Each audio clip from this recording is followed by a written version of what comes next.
St. John's is a city defined by its heights, but here on the grounds of Fort Townsend, the elevation feels different.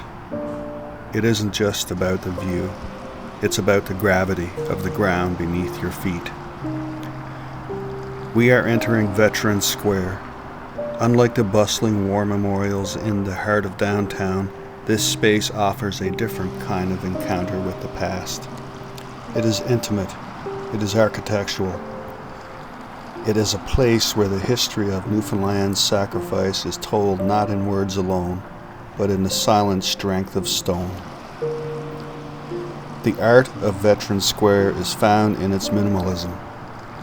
There are no sprawling battle scenes depicted here, no frantic action frozen in time. Instead, we find massive slabs of local granite. Architecturally, these monoliths act as sentinels. Their height is meant to dwarf the visitor, reminding us that the events they commemorate, the world wars, the Korean conflict, and modern peacekeeping, are larger than any one individual.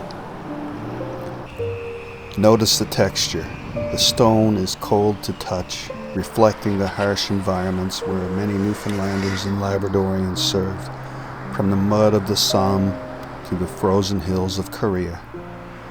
The choice of granite is deliberate. It is the most durable material we have. It is meant to outlast us all, ensuring that even when the voices of those who served have faded, their names remain etched in the bedrock of our province. The site itself is a piece of history.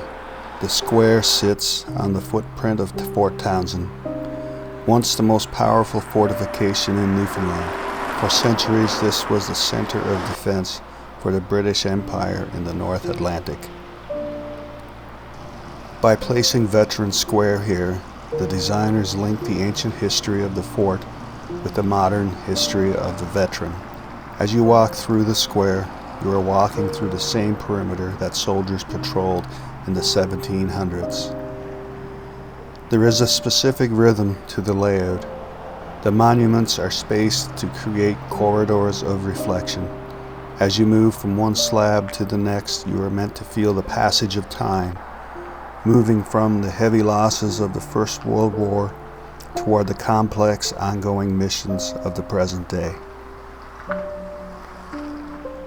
While the stone is static, the square is a living space. It serves as a bridge for the families who live in the shadows of these buildings. For the members of the Royal Newfoundland Constabulary next door, this square is a daily reminder of the line they walk, the connection between civil protection and military service. Every year, the air here fills with the sound of trumpets and the snap of flags. But in the quiet moments between ceremonies, the square belongs to the solitary visitor. It is a place for the descendant to find a name, or a passerby to pause and consider the cost of the peace we often take for granted. Veterans Square doesn't ask for much of your time, but it asks for your presence. It stands as a permanent watch over the city of St. John's. As the sun sets over the harbor, the granite remains, resolute, heavy, and timeless, a tribute to those who left this island to defend a world they would never see the same way again. We leave the square, but the stone stays, keeping the memory of the many held within the strength of a few.